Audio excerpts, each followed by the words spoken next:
Hello बच्चों, welcome है आप सभी का आज की इस वीडियो के अंदर। और आज हम पढ़ने वाले हैं क्लास 12 के चैप्टर सॉल्यूशन का एक बहुत ही ज़्यादा important topic vapour pressure and roles law के बारे में। तो चलिए शुरुआत करते हैं इस वीडियो की आज के इस इम्पोर्टेंट टॉपिक के साथ। वीडियो स्टार्ट करने से पहले मैं आपको बता दूं, जितने भी इस लेक्चर के इंपॉर्टेंट नोट्स हैं वो आप सबको डिस्क्रिप्शन बॉक्स में मिल जाएंगे, वहाँ से जाकर आप उनको डाउनलोड कर सकते हैं। और साथ ही साथ उसमें आपको लास्ट पेज पर एक प्रैक्टिस सीट मिलेगी।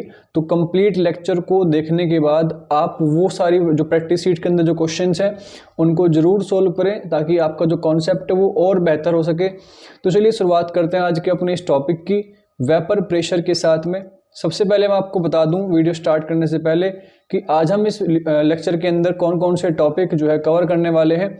उसमें टॉपिक नंबर 1 होगा हमारा वेपर प्रेशर। हम समझेंगे इसके अंदर कि वेपर प्रेशर क्या होता है। उसके बाद हम पढ़ेंगे एक बहुत ही ज़्यादा इंपॉर्टेंट टॉपिक रोल्स लॉ। और उसके बाद हम पढ़ेंगे vapour pressure of solid in liquid solution, ideal and non ideal solution, जो कि एक और इम्पॉर्टेंट टॉपिक है। उसके बाद हम पढ़ेंगे relation between Henry's law and roles law. और साथ ही साथ हम कुछ प्रैक्टिस क्वेश्चन भी लास्ट में जो है सोल्व कर रहे होंगे, ताकि आपको इस कॉन्सेप्ट का थोड़ा बेहतर आइडिया लग सके। तो चलिए शुरुआत करते हैं और समझते हैं कि वेपर प्रेशर जो है वो क्या होता है। तो याद रखेंगे सबसे पहले वेपर प्रेशर कब जनरेट होता है। पहली बात तो आप ये समझिए, मान लीजिए किसी भी कंटेनर के अंदर कोई लिक्विड जो है भरा हुआ है, और वो लिक्विड जो है किस तरह की नेचर का है, वो है volatile liquid. Volatile liquid volatile liquid बच्चों उन्हें कहते हैं जो कि रूम टेम्परेचर पर इवेपोरेट हो जाते हैं, उन्हें कहा जाता है वोलेटाइल लिक्विड। तो जब कोई ऐसा लिक्विड किसी कंटेनर में बंद होता है तो उसमें से क्या बनती हैं, वेपर्स बनती हैं। क्या बनती हैं, वेपर्स बनती हैं। ठीक। और वेपर बनने की वजह से क्या होता है, इसमें एक वेपर प्रेशर क्रिएट होता है on the walls of the container, क्योंकि वेपर बाहर तो निकल नहीं सकती क्योंकि ये क्लोज कंटेनर होता है। तो इसी वजह से जो वेपर्स हैं वो उस कंटेनर की वॉल पर एक प्रेशर को जनरेट करते हैं, जिसको क्या कहा जाता है, वेपर प्रेशर कहा जाता है। तो डेफिनेशन क्या हो जाएगी इसकी, the pressure exerted by the vapor phase at equilibrium at a given temperature is called vapor pressure of the liquid। जो प्रेशर किसी भी वेपर के द्वारा जनरेट किया जाता है, किसी कंटेनर की वॉल्स पर लगाया जाता है, उसको वेपर प्रेशर कहते हैं। और याद रखेंगे वेपर प्रेशर को जनरेट करने वाला कौन होता है, एक वोलेटाइल लिक्विड होता है। तो वोलेटाइल लिक्विड के बारे में आप सब याद रखेंगे कि वोलेटाइल लिक्विड उन्हें कहा जाता है जो कि रूम टेम्परेचर पर इवेपोरेट हो जाते हैं। अब इसी से जो है टॉपिक बनता है आपका, वो होगा आपका कौन सा टॉपिक, रोल्स लॉ। उससे पहले आपको समझाता हूँ इसमें सॉल्यूशन को बनाने की प्रोसेस हम यहाँ पर कौन सी अपनाएंगे। हम यहाँ पर याद रखेंगे एक सोल्यूट लेंगे और दूसरा एक लेंगे हम सोलवेंट। सोलवेंट को मान लीजिए हम ए कहते हैं और सोल्यूट को हम मान लेते हैं बी। तो जब सोल्यूट और सोलवेंट को आप मिक्स करोगे तो इससे क्या होगा, सोल्यूट और सोलवेंट के पार्टिकल में एक फोर्स ऑफ अट्रैक्शन जनरेट होगा। मान लीजिए पहले जो फोर्स ऑफ अट्रैक्शन था बिटवीन द सोलवेंट पार्टिकल, यानी कि जो ए के पार्टिकल हैं, वो कितना था, FAA था। और जो सोल्यूट के पार्टिकल है उनके बीच का जो फोर्स ऑफ अट्रैक्शन है वो था FBB। फिर हमने इन दोनों को मिक्स किया, तो मिक्स करने से क्या बना, एक नया फोर्स ऑफ अट्रैक्शन जनरेट हुआ FAB। और हम ये बहुत कहते हैं कि ये तीनों ही प्रेशर, जो तीनों ही फोर्स ऑफ अट्रैक्शन है वो एक दूसरे के लगभग सिमिलर अगर होते हैं तो ऐसे सॉल्यूशन को क्या बोलते हैं, आइडियल सॉल्यूशन कहा जाता है। यानी कि जब आपने एक सोल्यूट को एक सोलवेंट के अंदर मिक्स किया तो एक नया फोर्स जनरेट हुआ जो कि प्रीवियस फोर्स, यानी कि जब वो प्योर फॉर्म में थे सोल्यूट और सोलवेंट, उनके सिमिलर अगर होता है तो उसे आइडियल सॉल्यूशन की कैटेगरी में रखा जाता है। अब हम यहाँ पर ऐसे ही दो कंपोनेंट्स को लेंगे और पढ़ेंगे रोल्स लॉ के बारे में। सबसे पहले आपको बता दूं जो हम पहले पढ़ने वाले हैं वो पढ़ेंगे vapour pressure of two volatile liquids. Vapour pressure of two volatile liquids, यानी कि दो लिक्विड्स हमारे पास में होंगे और दोनों ही कैसे नेचर के होंगे, वोलेटाइल नेचर के होंगे, यानी कि दोनों के दोनों वेपर प्रेशर को जनरेट करेंगे। तो रोल्स लॉ के हिसाब से रोल्स लॉ क्या कहता है, the vapour pressure of any component will be directly proportional to the mole fraction of that component in the liquid phase. जब दो कंपोनेंट लिक्विड फेज में होंगे तो उन दोनों के द्वारा जो वेपर प्रेशर जनरेट किया जाएगा वो डायरेक्टली डिपेंड करेगा किस पर, मोल फ्रैक्शन पर डिपेंड करेगा। कहने का मतलब ये है कि मान लीजिए आपके पास A और B नाम के दो लिक्विड हैं, एक लिक्विड आपके पास A है और दूसरा लिक्विड आपके पास में है B, और दोनों ही किस नेचर के हैं, दोनों ही वोलेटाइल नेचर के हैं। अब वोलेटाइल लिक्विड क्या करता है, वेपर प्रेशर को जनरेट करता है, ठीक है, दोनों ही कैसे हैं, वोलेटाइल लिक्विड्स होते हैं। तो ये दोनों क्या करेंगे, जो वेपर प्रेशर होगा इनका प्योर फॉर्म में, वो दोनों क्या होंगे, डायरेक्टली प्रोपोर्शनल होगा किसके, इनके मोल फ्रैक्शन के। जैसे कि मान लेते हैं हम यहाँ पर कि आपके पास में एक सोल्यूट था जिसको हमने A माना हुआ है, एक सोलवेंट था जिसको हमने B माना हुआ है। सोल्यूट का जो वेपर प्रेशर है प्योर फॉर्म के अंदर वो है P0A, यानी कि फिलहाल ये बिल्कुल प्योर है, और ऐसे ही जो सोलवेंट है उसका जो वेपर प्रेशर है वो कितना है, P0B है। तो ये फिलहाल प्योर फॉर्म में है। अब हम इन दोनों को जब मिक्स कर देंगे तो मिक्स करने के बाद क्या होगा, एक नया वेपर प्रेशर जनरेट होगा, जो P0A है वो चेंज हो जाएगा PA के अंदर, और जो P0B है वो बदल जाएगा PB के अंदर। यानी कि जब तक हमने मिक्स नहीं किया था तब तक वेपर प्रेशर P0A और P0B था प्योर फॉर्म के अंदर, लेकिन जैसे ही इन दोनों को मिक्स कर देंगे तो मिक्स करने के बाद एक नया वेपर प्रेशर जनरेट होगा, जो क्या होगा, PA और PB होगा। अब इस वेपर प्रेशर और मोल फ्रैक्शन के बीच में क्या रिलेशन होता है, इस बात को समझते हैं, क्योंकि रोल्स लॉ के अंदर क्या कहा गया है कि जो वेपर प्रेशर है वो डायरेक्टली डिपेंड करता है मोल फ्रैक्शन पर। तो मान लेते हैं कि जब हमने दोनों को मिक्स किया तो मिक्स करने के बाद नया वेपर प्रेशर जनरेट हुआ, कौन सा, PA जनरेट हुआ। तो PA is proportional to XA। अब XA क्या है, XA का मतलब है mole fraction of liquid A, यानी कि ये A के मोल फ्रैक्शन है, जो किसके डायरेक्टली प्रोपोर्शनल है, vapour pressure of liquid A के डायरेक्टली प्रोपोर्शनल है। इसको आप इक्वेशन नंबर 1 भी मान सकते हैं। और सेम तरीके से जो वेपर प्रेशर है B का, वेपर प्रेशर जो लिक्विड B का है वो डायरेक्टली डिपेंड करेगा किस पर, मोल फ्रैक्शन ऑफ लिक्विड B पर, यानी कि ये इक्वेशन नंबर आपकी सेकंड हो गई। ठीक, जब भी आप प्रोपोर्शनल के साइन को यहाँ से हटाएंगे तो यहाँ पर एक कांस्टेंट वैल्यू आएगी P0A एंड P0B, यानी कि आपके पास एक नई इक्वेशन बन गई, PA equals to P0A into XA and PB equals to P0B into XB। और ये इक्वेशन नंबर हम थर्ड मान लेते हैं और इसको इक्वेशन नंबर फोर्थ मान लेते हैं। अब इसमें एक नियम था Dalton's law of partial pressure. Dalton's law of partial pressure क्या कहते हैं कि अगर आपको किसी भी सॉल्यूशन का टोटल प्रेशर निकालना है, टोटल वेपर प्रेशर निकालना है, तो आपने जो कंपोनेंट उसके अंदर ऐड किए हैं आप उनके पार्शियल प्रेशर को ऐड कर दीजिए। अब हमने कंपोनेंट इसमें A और B मिक्स किया था जिसका पार्शियल प्रेशर कितना था, PA और PB था। तो अगर मैं PA प्लस PB को ऐड कर दूंगा तो क्या निकल जाएगा, पूरे कंप्लीट सॉल्यूशन का टोटल प्रेशर निकल जाएगा according to the Dalton's law of partial pressure, यानी कि PT किसके बराबर हो जाएगा, PA प्लस PB के बराबर हो जाएगा।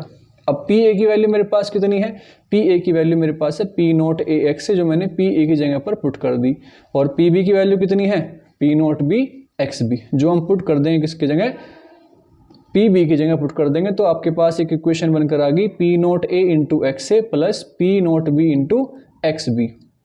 ठीक है, आपको समझ में आया।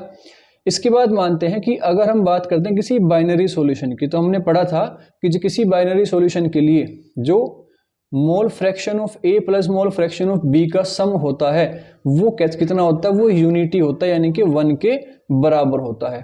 तो जब XA प्लस XB का सम 1 के बराबर होगा और मुझे अगर यहाँ से XA की वैल्यू निकालनी हो तो वो कितनी आ जाएगी, 1 माइनस XB आ जाएगी। कितनी आ जाएगी, 1 माइनस XB, जो हम कहाँ पर पुट कर देंगे, हम पुट कर देंगे इस इक्वेशन में जहाँ पर XA रखा हुआ है, इसकी जगह पर हम क्या रखेंगे, 1 माइनस XB पुट कर देंगे।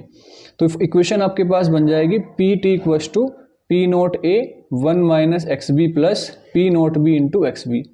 P0A की मल्टीप्लाई जब आप ब्रैकेट में करेंगे 1 के साथ में और XB के साथ में, तो ये बनकर आ जाएगा P0A plus P0B minus P0A XB, यानी कि ये आ जाएगा आपके पास total vapour pressure of solution. तो ये इक्वेशन आप सभी को याद रखनी है, ये रोल्स लॉ की इक्वेशन है, PT equal to P0A plus P0B minus P naught A और इनटू में एक्स बी। ठीक है, इस इक्वेशन को आप सब याद रखेंगे। इसके अलावा आप इसमें जो है एक्स बी की वैल्यू भी निकाल सकते हैं, वो भी इसमें आप पुट कर सकते हैं। इससे क्या बन जाएगा, एक सेकेंड इक्वेशन बन जाएगी यहाँ पर। ठीक है, वो भी आप इसमें कर सकते हैं। हालांकि आपके सिलेबस में इतना ही है, तो आप यहाँ तक ही इसको याद रखेंगे। अब अगर हम बात करते हैं mole fraction in vapour phase के बारे में। अब तक हम जो पढ़ रहे थे वो क्या था, वो था लिक्विड फेज। यानी कि लिक्विड फेज में हमारे पास इक्वेशन कौन सी आई, P T is equal to P nought A plus P nought B minus P nought A into X B. लेकिन अगर हम वेपर फेज के अंदर बात करते हैं, तो वेपर फेज के अंदर डाल्टन्स लॉ क्या कहते हैं कि जो पार्शियल प्रेशर होगा ए का, वो डायरेक्टली प्रोपोर्शनल होगा किसके, वाई ए के। अब ये वाई ए और वाई बी क्या है, वाई ए का मतलब है mole fraction of A in vapour phase, mole fraction of A in vapour phase. ठीक है, लिक्विड फेज में हमने एक्स ए और एक्स बी माना था, वेपर फेज के अंदर हम मान लेते हैं इसको Y A and Y B. और वाई बी कितना होगा, वाई बी होगा mole fraction of B in vapour phase. तो यहाँ पर अभी आपके पास दो इक्वेशन बन जाएगी, इक्वेशन 1 एंड इक्वेशन नंबर 2। जब मैं ऐसे प्रोपोर्शनल के साइन को हटाऊंगा तो यहाँ पर आ जाएगा टोटल वेपर प्रेशर। ठीक है, तो इक्वेशन आपके पास बन गई P A is equal to Y A into P T. ऐसे ही होगा यहाँ पर P B is equal to Y B into P T. तो ये इक्वेशन आपके पास आ गई। आप चाहे तो उसमें पी ए की वैल्यू भी जो है सब्सटीट्यूट कर सकते हैं, जो कितनी थी, P nought A into X A equal to Y A into P T, या P nought B X B equal to Y B into P T. हालांकि आप अगर ये इक्वेशन भी याद रखते हैं, P A equal to Y A into P total और P B equal to Y B into P total, तब भी आपका काम चल जाएगा इसमें। ठीक है, तो ये था roles law in liquid phase and in vapour phase. ठीक, इस चीज़ को आप याद रखेंगे। नेक्स्ट हम चलते हैं, इसके बाद ग्राफ बनाते हैं रोल्स लॉ का। जो इक्वेशन अभी आपने पढ़ी थी उसके लिए हम जब ग्राफ ड्रॉ करते हैं तो आप ध्यान रखेंगे कि जो एक्स ए की वैल्यू है, जो एक्स ए की वैल्यू है वो इस पॉइंट पर 0 है। इस पॉइंट पर जो है एक्स ए की वैल्यू 0 है। जब आप इस साइड पर आए तो वो एक्स ए की वैल्यू 1 के आसपास चली गई, यानी कि 1 हो गई। ऐसे ही एक्स बी जो है वो इस पॉइंट पर 0 रहेगा और एक्स बी यहाँ पर 1 रहेगा। जब मैं एक्स ए इक्वल टू 0 के लिए ग्राफ बनाऊंगा यहाँ से, तो एक स्ट्रेट लाइन आ जाएगी जो यहाँ पर रिप्रेजेंट करेगी किसको, पी नोट ए को। और एक्स बी के लिए जब मैं लाइन बनाऊंगा यहाँ से, तो वो रिप्रेजेंट करेगी पी नोट बी को। जो ये लाइन है पूरी की पूरी, ये किसकी वैल्यू हो गई, ये पी ए की वैल्यू हो गई। और ये जो लाइन है ये किसकी वैल्यू हो गई, पी बी की वैल्यू हो गई। ठीक है, और अगर मैं टोटल प्रेशर निकालता हूँ तो इन दोनों पॉइंट्स को, पी नोट ए को पी नोट बी के साथ में ज्वाइन कर देंगे, तो आ जाएगा P T equal to P A plus P B. ये वेपर प्रेशर डायग्राम है किसके लिए, एक आइडियल सॉल्यूशन के लिए। ठीक है, तो आपको याद रखना है कि जो ग्राफ बनेगा वो वेपर प्रेशर और मोल फ्रैक्शन के लिए बनता है। ठीक है, नेक्स्ट है रोल्स लॉ को हम स्पेशल केस क्यों कहते हैं हेनरी लॉ का। अब हेनरी लॉ पहले याद करते हैं। हमने पढ़ा था हेनरी लॉ के बारे में कि जो हेनरी लॉ है वो कहता है कि जो पार्शियल प्रेशर है किसी भी गैस का, partial pressure of a gas is directly proportional to its mole fraction.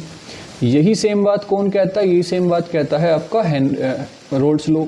वो क्या कहते हैं कि जो वेपर प्रेशर होगा किसी लिक्विड का वो डायरेक्टली प्रोपोर्शनल होगा उसके मोल फ्रैक्शन के। तो दोनों में डिफरेंस क्या हुआ, डिफरेंस ये कि जब प्रोपोर्शनल के साइन को हटाते हैं तो हेनरी लॉ के अंदर आता है के एच इंटू एक्स। मैं यहाँ पर लिख देता हूँ, ये हेनरी लॉ है और ये है आपका इसमें रोल्स का नियम, रोल्स लॉ। और जब हम यहाँ से प्रोपोर्शनल का साइन हटाते हैं तो यहाँ पर आता है P nought into X. P nought मतलब vapour pressure in pure form. तो यानी कि हम कह सकते हैं कि जो के एच है वो इक्वल होता है किसके, पी नॉट के। किसके बराबर होता है, पी नॉट के। इसीलिए हम इसको कहते हैं कि जो रोल्स लॉ है वो स्पेशल केस होता है हेनरी लॉ का, क्योंकि यहाँ पर केवल कितना डिफरेंस है, बस के एच की जगह पर क्या आ जाता है, पी नॉट आ जाता है। तो उसने कहा है कि so if the solution of a gas in a liquid, if the one component is volatile that exists as a gas, अगर एक component जो volatile है रोल्स लॉ में, अगर वो gaseous form में है, तो रोल्स लॉ जो है वो स्पेशल केस बन जाता है किसका, हेनरी लॉ का। तो यानी कि रोल्स के नियम को हेनरी का स्पेशल केस बनने के लिए रोल्स लॉ के अंदर जो हमने दो सॉल्यूशन लिए हैं, सॉल्वेंट और सोल्यूट, तो उसके अंदर जो सोल्यूट है वो गैसियस फॉर्म में होना चाहिए। तब हम क्या कह सकते हैं कि जो रोल्स लॉ है वो स्पेशल केस होता है किसका, हेनरी लॉ का। नेक्स्ट है इसके बाद में vapour pressure of solid in liquid solution. अब तक हमने जो पढ़ा इसमें वो था vapour pressure of two volatile liquids, two volatile liquid जिनमें दोनों ही लिक्विड्स ने वेपर प्रेशर को जनरेट किया और वेपर प्रेशर में पार्टिसिपेट किया। अब हम जो पढ़ेंगे टॉपिक वो होगा vapour pressure of solid in liquid. यहाँ पर क्या कंडीशन है, अगर मान लीजिए मैं सॉल्वेंट को ए मानता हूँ, सॉल्वेंट कैसा है मेरे पास, सॉल्वेंट है वोलेटाइल, लेकिन जो सोल्यूट है उसको मैं बी मानता हूँ और सोल्यूट कैसा है, वो है नॉन वोलेटाइल।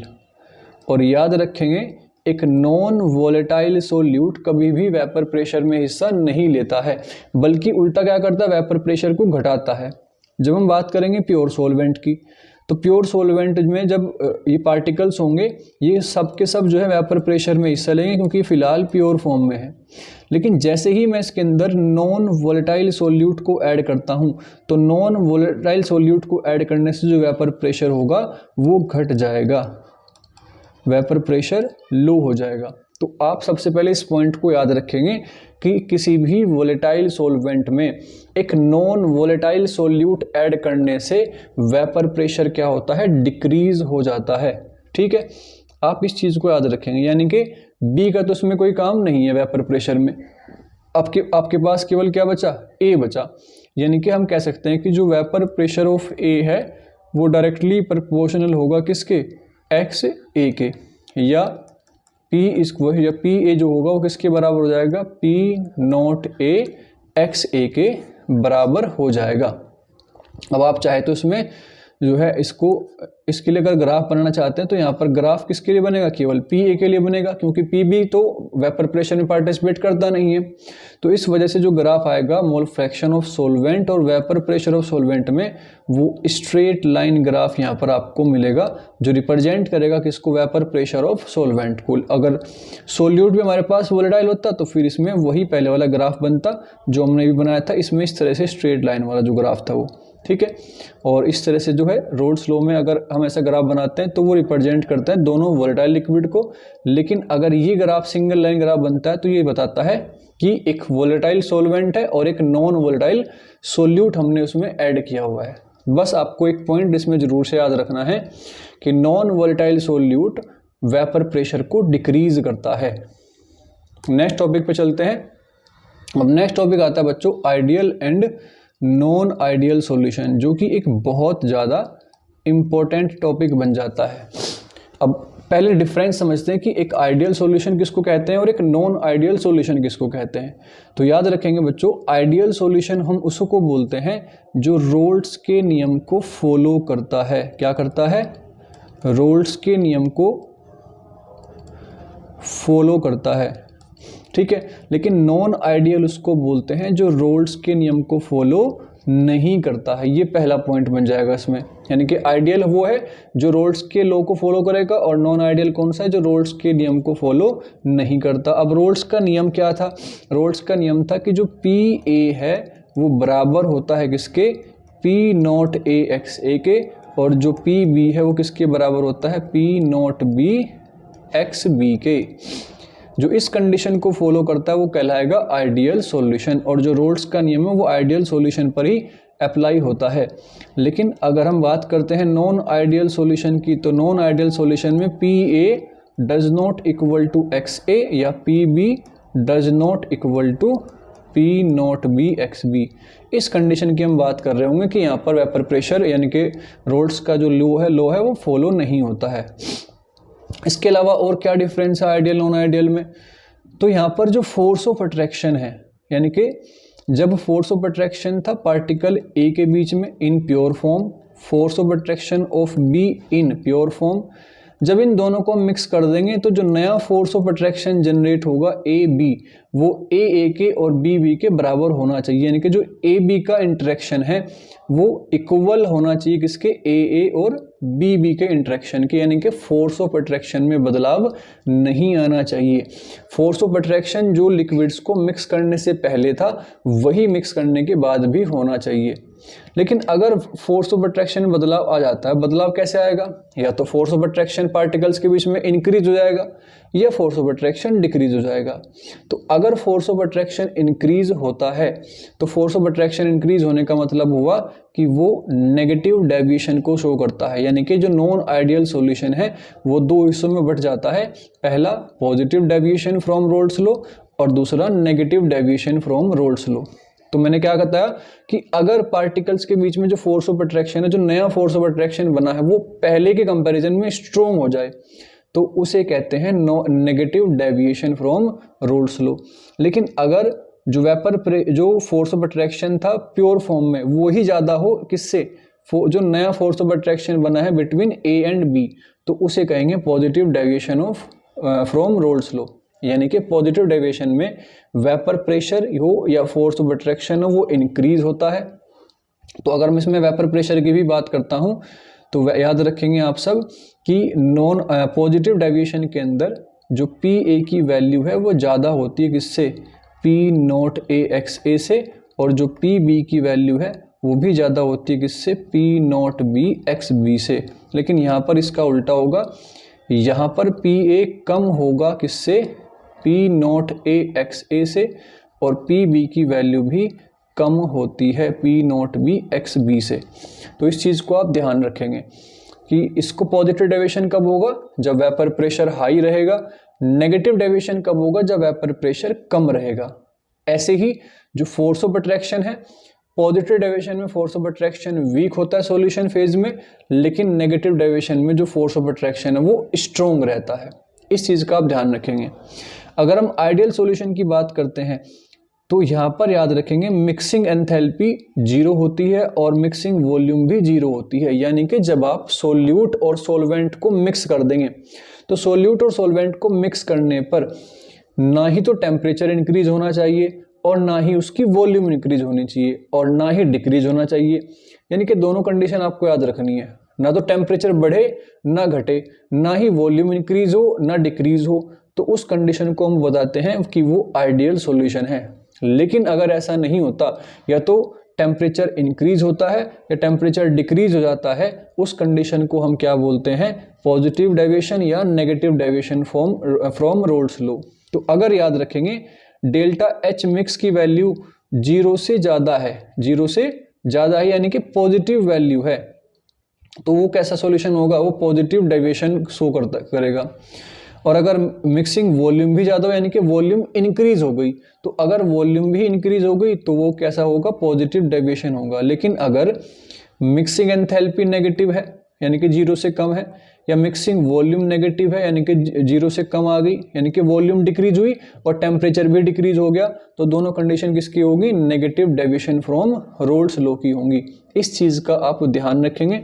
हमने इसमें 4 से 5 पॉइंट पढ़े हैं। आइडियल सॉल्यूशन वो होता है जो रोल्स लॉ को फॉलो करता है, नॉन आइडियल वो होता है जो रोल्स लॉ को फॉलो नहीं करता।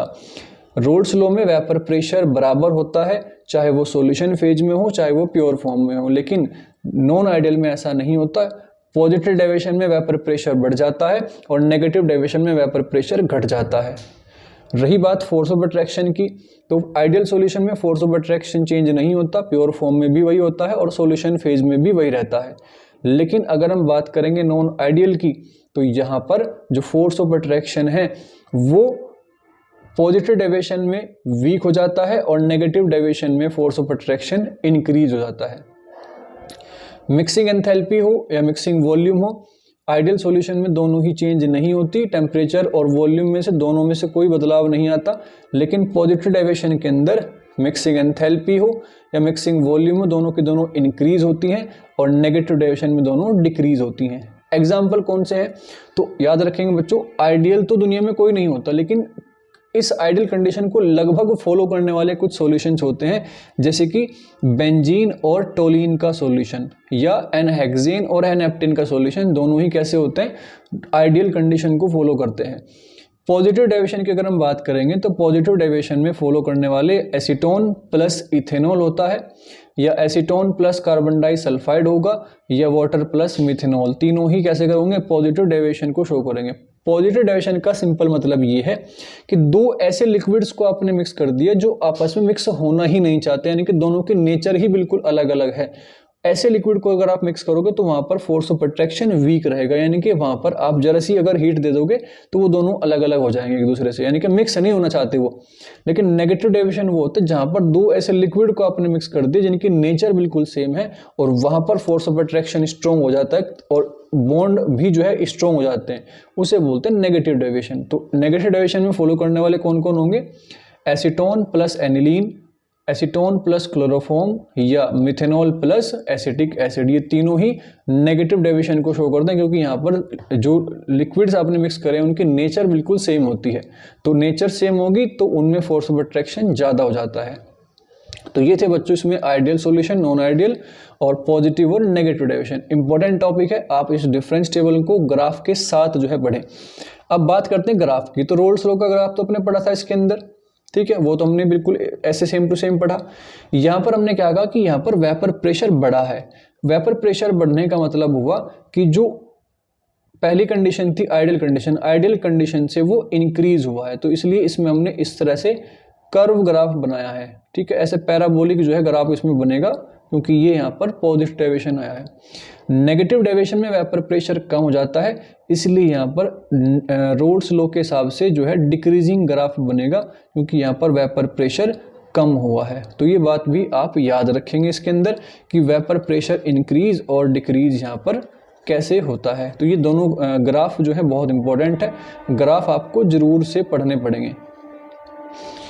नेक्स्ट हम चलते हैं अगले टॉपिक पर जिसमें है एजोट्रोपिक मिक्सचर्स। अब बच्चों एजोट्रोपिक मिक्सचर जो है वो पॉजिटिव और नेगेटिव डेविएशन से ही आते हैं। पहली तो आप ये चीज़ समझ लीजिए, ठीक है। पॉजिटिव और नेगेटिव डेविएशन अगर आपको समझ में आ गया हो तो ये दोनों के दोनों टॉपिक उसी से निकलते हैं। अब एजोट्रोपिक मिक्सचर असल में होते क्या हैं? तो ये एक तरह के बाइनरी मिक्सचर्स ही होते हैं। बाइनरी मिक्सचर्स यानी कि जिसमें एक सोल्यूट और एक सोलवेंट होता है, और ये क्या करते हैं? In having the same composition in liquid and vapour phase, यानी कि चाहे तो ये लिक्विड फेज में हो या ये वेपर फेज में हो, एक ही कंटेनर के अंदर लिक्विड भी हो प्लस वेपर भी हो, इन दोनों के दोनों जो है सेम फेज में रहे and boil at a constant temperature, और दोनों के दोनों लिक्विड्स कांस्टेंट टेम्परेचर मिक्स हो जाए। यानी कि आपने दो ऐसे लिक्विड्स का मिक्सचर बनाया जिनका बॉइलिंग पॉइंट बिल्कुल सेम है, दोनों के दोनों वेपर प्रेशर में हिस्सा लेते हैं, दोनों के अंदर जितनी वेपर बनी है वो बिल्कुल इक्वल अमाउंट में बनी है और दोनों लिक्विड फेज में भी इक्वल अमाउंट के अंदर ही अगर हैं, तो ऐसे मिक्सचर को हम क्या बोलेंगे? एजोट्रोपिक मिक्सचर बोलते हैं। अब एजोट्रोपिक मिक्सचर दो टाइप के होते हैं, पहला मिनिमम बॉइलिंग एजोट्रोप और दूसरा मैक्सिमम बॉइलिंग एजोट्रोप। तो याद रखेंगे मिनिमम बॉइलिंग एजोट्रोप में आप जिन्हें जो दो कंपोनेंट मिक्स किए हैं उनका बॉइलिंग पॉइंट कम होना चाहिए either of the two components. मान लीजिए आपने दो मिक्सचर लिए, आपने लिया इसमें पहली कंडीशन में से आपको बताता हूँ, मान लीजिए आपने इनमें से बेंजीन प्लस टोलीन को ले लिया और हमने कहा कि जो बेंजीन का टेम्परेचर है या बॉइलिंग पॉइंट है, हमने कुछ मान लेते हैं इसको ना कि बेंजीन का जो बॉइलिंग पॉइंट है वो कितना है, वो 100 डिग्री सेल्सियस है या 50 डिग्री सेल्सियस मान लेते हैं, चलो 50 डिग्री सेल्सियस है। टोलीन का जो टेम्परेचर है वो 60 डिग्री सेल्सियस है, लगभग दोनों का बराबर बराबर सा है। लेकिन जब हमने इनको मिक्स कर दिया तो मिक्स करने के बाद जो टेम्परेचर है वो दोनों में से डिक्रीज हो गया, ठीक है। तो किसी भी कोई से भी दोनों का टेम्परेचर अगर कम होगा इन दोनों के मिक्सचर से तो उसको बोलेंगे मिनिमम बॉइलिंग एजोट्रोप, यानी कि बॉइलिंग पॉइंट जो है ना वो कम हो चुका है पहले के कंपैरिजन में, 50 और 60 से कम हो जाए, किसी भी एक से कम अगर हो जाता है तो वो मिनिमम बॉइलिंग एजोट्रोप कहलाता है। और याद रखेंगे minimum boiling azeotropes non ideal solution बनाते हैं, खास करके जो पॉजिटिव डेविएशन को शो करते हैं उन्हें बोलते हैं मिनिमम बॉइलिंग एजोट्रोप्स। मैक्सिमम बॉइलिंग एजोट्रोप्स वो होते हैं जिनके अंदर जो बाइनरी मिक्सचर्स हैं वो उनका बॉइलिंग पॉइंट ज़्यादा हो जाए either of the two component, यानी कि जो दो कंपोनेंट आपने मिक्स करे हैं और जो उनका बॉइलिंग पॉइंट है उनमें से किसी एक के बॉइलिंग पॉइंट से अगर ज़्यादा हो जाता है बॉइलिंग पॉइंट मिक्सचर का तो उसे मैक्सिमम बॉइलिंग एजोट्रोप बोलेंगे। और इसमें खास करके वो लिक्विड्स आते हैं जो नेगेटिव डेविएशन को शो करते हैं, किससे? रोल्स लॉ से, ठीक है। तो याद रखें एजोट्रोप्स के बारे में कि एजोट्रोप्स असल में क्या होते हैं। चलिए कुछ सवाल को जो है सोल्व कर लेते हैं। अब हमने जो टॉपिक पढ़ा है उसी की बेस पर ये क्वेश्चंस हैं, रोल्स लॉ के बेस पर।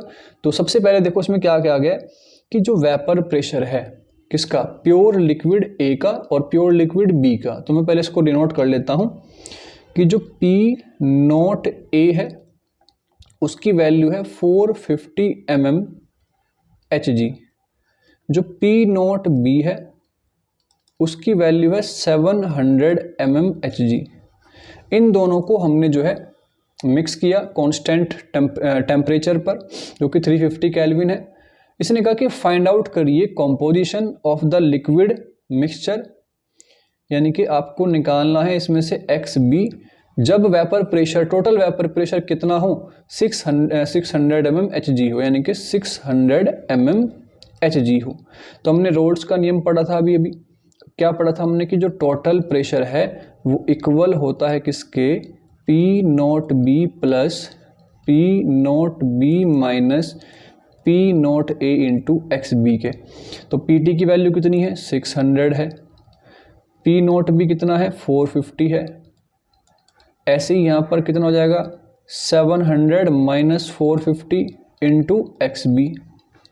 तो ये आ जाएगा आपके पास 600 माइनस 450 इक्वल टू, यहाँ पर बचेगा कितना, यहाँ पर बचेगा 250। मैं इसको लिख देता हूँ एक बार, यहाँ पर बच जाएगा 250 XB। ठीक है, यहाँ से माइनस कर लेंगे तो बच जाएगा 150 इक्वल टू 250 XB। 0 से 0 चला जाएगा और तो XB की वैल्यू आ जाएगी यहाँ पर 15/25। दोनों को आप डिवाइड कर लेंगे, डिवाइड करने के बाद यहाँ से XB आ जाएगा। फिर अगर आप XA निकालते हैं तो XA निकालने के लिए क्या करेंगे आप, 1 माइनस XB कर देंगे, यानी कि जो भी वैल्यू यहाँ पर आएगी डिवाइड करने के बाद वो आप XB यानी कि 1 में से माइनस करके आप XA निकाल लेंगे। तो ये तो आ गए हमारे पास क्या, मोल फ्रैक्शन या कॉम्पोजिशन इन लिक्विड फेज। अब हमें निकालनी है find the composition of vapour phase. तो चलिए वेपर फेज की भी निकालते हैं। वेपर फेज के लिए बच्चों हमने फॉर्मूला क्या पढ़ा था, हमने फॉर्मूला पढ़ा था PA equals to YA into P total और PB equals to YB into P total. अब मेरे पास PA और PB नहीं है तो पहले हमें PA और PB निकालना पड़ेगा। PA का फॉर्मूला होता है P not A into XA। P not A कितना था, 450 था। XA जो भी आपके पास वैल्यू आएगी वो आपको रखनी पड़ेगी, यहाँ से आ जाएगा आपके पास में PA in mm of Hg। Same तरीके से आपको निकालना है यहाँ से PB। PB का फॉर्मूला क्या होगा, P not B into XB। तो P नॉट B आपके पास था 700 और XB आपको वहाँ से निकालना पड़ेगा। तो ये आपके पास में आ जाएगा PB, इसकी यूनिट भी कितनी होगी, mm Hg। जैसे ही आप इनको निकाल देंगे तो आप यहाँ पर वैल्यू पुट करके निकाल सकते हैं क्या, YA एंड YB। तो जब आप YA निकालेंगे तो फॉर्मूला आ जाएगा PA अपॉन PT। PA की वैल्यू आपको यहाँ से मिलेगी और PT आपके पास कितना था, 600 mm। YB कितना है आपके पास में, PB अपॉन PT। तो PB आपको यहाँ से मिलेगा और टोटल प्रेशर आपके पास है 600 mm। तो यहाँ से आप दोनों के मोल फ्रैक्शन निकाल पाएंगे इन वेपर फेज। डिवाइड आपको खुद से करना है, कैलकुलेशन करके देखनी है, जो भी आपका आंसर आएगा वो फाइनल आंसर होगा। नेक्स्ट क्वेश्चन है इसके बाद, हेप्टेन एंड ऑक्टेन का एक आइडियल सॉल्यूशन का मिक्सचर है। टेम्परेचर यहाँ पर 373 केल्विन है और वेपर प्रेशर दिया गया है दोनों लिक्विड्स का 105.2 kilo pascal and 46.8 kilo pascal. ठीक है, तो दोनों का वेपर प्रेशर मैं लिख लेता हूँ। सबसे पहला जो वेपर प्रेशर है वो किसका है, वो हेप्टेन का है। हेप्टेन यानी कि C7 और यहाँ पर आ जाएगा H16। कितना वेपर प्रेशर है इसका, 105.2 किलो पास्कल। और ऑक्टेन का जो वेपर प्रेशर है वो है कितना, C8। इसका फॉर्मूला लिख देता हूँ, C8 H18 का वेपर प्रेशर है 46.8 किलो पास्कल। मुझे निकालना है what will be the vapour pressure of a mixture of 26 gram of heptane and 35 gram of octane. यानी कि मुझे गिवन मास दिया गया किसका, हेप्टेन का, C7H16 का मास है 26 ग्राम और ऑक्टेन का मास है 35 ग्राम। दोनों का मास मेरे पास है। पहले मैं मास की हेल्प से नंबर ऑफ मोल्स निकाल लूँगा। तो नंबर ऑफ मोल्स निकालेंगे आप सबसे पहले 26 अपॉन 26 प्लस 35 यानी कि number of moles of heptane upon total number of moles. Same तरीके से आप ऑक्टेन के नंबर ऑफ मोल्स निकाल लेंगे। तो ऑक्टेन का मास ऊपर आ जाएगा अपॉन में टोटल मास यानी कि 26 प्लस 35। जब दोनों के नंबर ऑफ मोल्स निकल जाएंगे फिर सेम तरीके से आपको मोल फ्रैक्शन निकालना है C7H16 का और H18 का H18। ठीक है, मोल फ्रैक्शन का फॉर्मूला क्या होता है, number of moles of heptane upon total number of moles. Total यानी कि हेप्टेन का भी और ऑक्टेन का भी। ऐसे ही आप यहाँ से ये निकाल लेंगे। फिर दोनों वेपर प्रेशर मेरे पास में दिए गए हैं, दोनों के दोनों प्योर फॉर्म के वेपर प्रेशर है। एक पी नोट है, एक ए और पी नोट बी। सेम आप फॉर्मूला लगाकर इसको खुद से सोल्व करके देखेंगे। फॉर्मूला मैं लिख देता हूँ यहाँ पर, P nought B plus P nought B minus P nought A into X A. याद रखेंगे जो कम जब इसका वेपर प्रेशर कम है वो उसको आप पी नोट बी मान लेना, 105 को पी नोट ए मान लेना। ठीक है, आप इसको उल्टा भी कर सकते हैं, आप दोनों को वैल्यू का आप यहाँ पुट करके आप टोटल प्रेशर निकाल सकते हैं यहाँ से। ठीक है, चलिए नेक्स्ट क्वेश्चन पे बढ़ते हैं। नेक्स्ट क्वेश्चन में कहा गया है कि आपके पास में एक लिक्विड है 100 ग्राम जिसका मोलर मास 140 ग्राम पर मोल है। यानी कि आपको आराम से नंबर ऑफ मोल्स ऑफ ए मिल जाएंगे given mass upon molar mass, यानी कि 100/140। ऐसे ही आपके पास एक बी लिक्विड है। ठीक है, इसने कहा इसको 1000 ग्राम लिक्विड बी में डिजोल्व किया गया जिसका मोलर मास 180 है। तो 1000 गिवन मास है और 180 इसका मोलर मास है। यहाँ से आपको NB मिल जाएगा। वेपर प्रेशर जो है आपके पास लिक्विड बी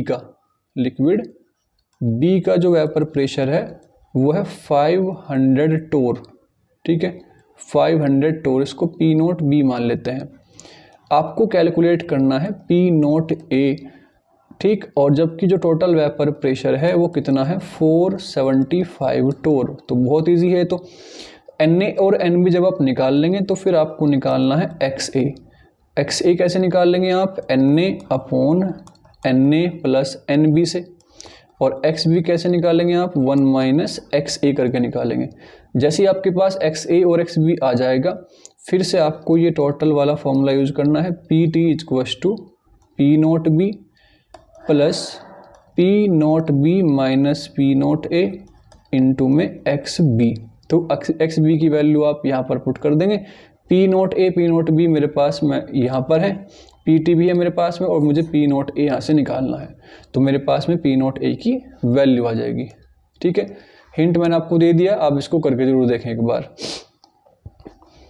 ठीक, नेक्स्ट है, ये है वर्कशीट। आपके बच्चों इसमें 5 क्वेश्चन है, खुद से आपको जो है सोल्व करके देखने हैं। साथ ही साथ जो क्वेश्चंस मैंने आपको छोड़े हैं जिसका हिंट मैंने आपको दे दिया है वो सारे क्वेश्चंस भी आपको खुद से सोल्व करके देखने और उसकी वैल्यू निकालनी है। अगर आपको कोई क्वेश्चन समझ में नहीं आता आप कमेंट बॉक्स में उसको डाल सकते हैं, मैं उसको समझा दूंगा आपको कि उसको कैसे करना है।